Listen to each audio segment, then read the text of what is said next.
दोस्तों, आज हम एक नए टॉपिक की बात करेंगे। कंजर्वेशन ऑफ बायोडाइवर्सिटी, जैव विविधता का संरक्षण। तो जैव विविधता का संरक्षण दो विधियों से किया जाता है, जिसे हमने फ्लोशीट चार्ट में दिखाया है। इन सिटू कंजर्वेशन और एक्स सिटू कंजर्वेशन। इन सिटू कंजर्वेशन को हिंदी में बोल रहे हैं स्वस्थानिक कंजर्वेशन, और एक्स सिटू कंजर्वेशन को बोल रहे हैं बही स्थानिक कंजर्वेशन। इन सिटू कंजर्वेशन क्या है?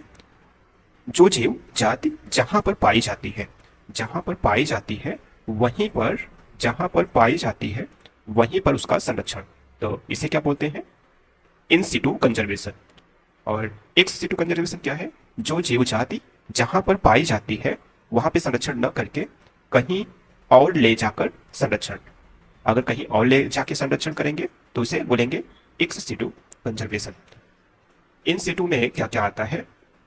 जैव विविधता हॉटस्पॉट आता है, जैव विविधता हॉटस्पॉट, आरक्षित क्षेत्र, पवित्र उपवन। अब जैव विविधता हॉटस्पॉट क्षेत्र में, भारत में जैव विविधता के हॉटस्पॉट क्षेत्र कौन कौन से हैं? हिमालय है, पश्चिमी घाट है और इंडो वर्मा है। पश्चिमी घाट में सबसे ज्यादा जैव विविधता पाई जाती है अगर हॉटस्पॉट की बात करें तो, और इनका संरक्षण आवश्यक है। तो जैव विविधता हॉटस्पॉट 3 है: हिमालय, पश्चिमी घाट, इंडो बर्मा। आरक्षित क्षेत्र की बात करें तो जीव मंडल संरक्षित क्षेत्र, राष्ट्रीय उद्यान, वन्य जीव अभयारण्य। तो इसमें ऐसा है कि जो जीव जहां पे पाई जा रही है, जीव जाति जहां पे पाई जा रही है वहीं पर संरक्षण किया जा रहा है।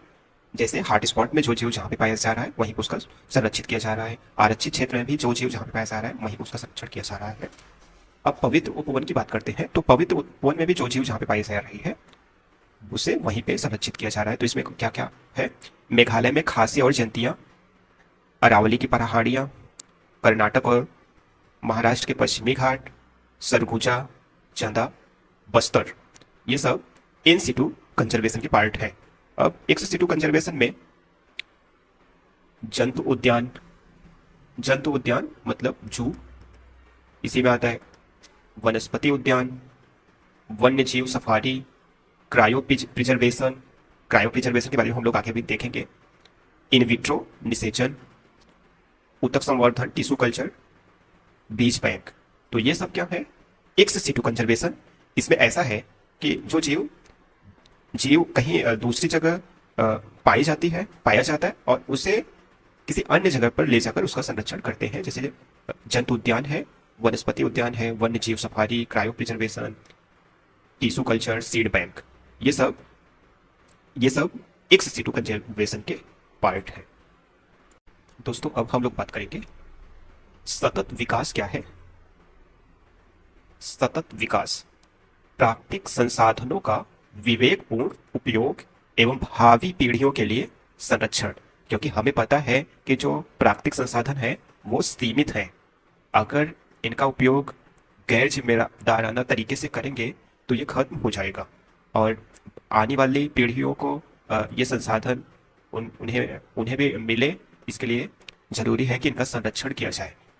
तो अगर विवेकपूर्ण उपयोग हो रहा है और भावी पीढ़ियों के लिए संरक्षण किया जा रहा है तो उसे सतत विकास कह रहे हैं, और यही सतत विकास का मूल सिद्धांत है। अब प्राकृतिक संसाधन कितने प्रकार के होते हैं? प्राकृतिक संसाधन 2 तरह के होते हैं, एक नवीकरणीय और एक है अनवीकरणीय।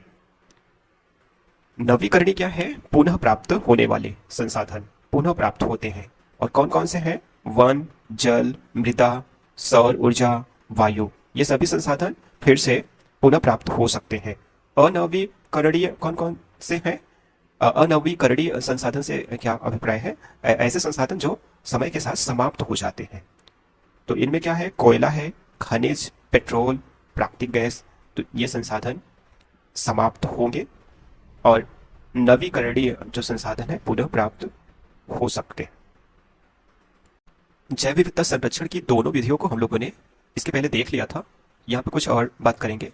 स्वस्थानीय संरक्षण से अपने प्राकृतिक आवास में संरक्षण, जहाँ पे कोई भी जीव पाया जा रहा है उसी आवास में उसका संरक्षण कर रहे हैं तो उसे स्वस्थान बोल रहे हैं, अपने प्राकृतिक आवास में संरक्षण। और स्वस्थानीय जो संरक्षण है सर्वोत्तम एवं सबसे प्रभावी विधि है। और इसमें क्या क्या आता है? जैव विविधता, हॉटस्पॉट, आरक्षित क्षेत्र, पवित्र उपवन और बहिस्थानीय संरक्षण। इन एक्स सिटो कंजर्वेशन की बात करें तो प्राकृतिक आवास के बाहर कहीं अन्य जगह पर अगर संरक्षण कर रहे हैं तो उसे एक्स सिटो कंजर्वेशन बोल रहे हैं। इसमें क्या क्या आता है? जंतु उद्यान, वनस्पति उद्यान, वन्य जीव safari, cryo preservation. Cryo preservation क्या है? -196 डिग्री सेल्सियस तापमान पर प्रिजर्व किया जाता है और जैसे गैमिट है, सीड है और बाद में इनका उपयोग किया जाता है। बीज बैंक, उतक संवर्धन, ये सब क्या है? एक्स सिटू कंजर्वेशन है। हम लोग बात करेंगे कुछ महत्वपूर्ण अंतर्राष्ट्रीय और राष्ट्रीय प्रयास जो जैव विविधता संरक्षण के लिए किए जा रहे हैं या किए जा चुके हैं।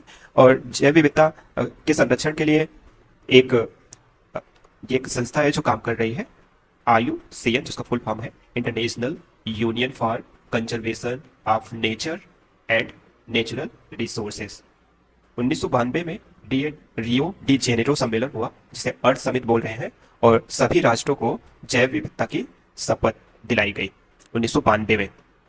2002 में दक्षिण अफ्रीका जोहान्सबर्ग में एक सम्मेलन हुआ जिसमें 190 देशों ने 2010 तक विलुप्तीकरण कम करने की शपथ ली। ये शपथ तो दिलाई जाती है लेकिन इस पे प्रॉपर काम नहीं किया जाता है और जिससे जो अन्य देश हैं जो ज़्यादा डेवलप्ड हैं वो बराबर काम नहीं करते हैं और केवल सम्मेलन तक ही खुद को सीमित रख रहे हैं। भारत के प्रमुख कौन कौन से प्रयास हुए हैं जो जैव विविधता संरक्षण के लिए काम किया गया है? तो पहला प्रोजेक्ट टाइगर जो 1973 में बाघ संरक्षण से संबंधित था, तो प्रोजेक्ट टाइगर लॉन्च किया गया। प्रोजेक्ट एलिफेंट लॉन्च किया गया हाथी संरक्षण से के लिए।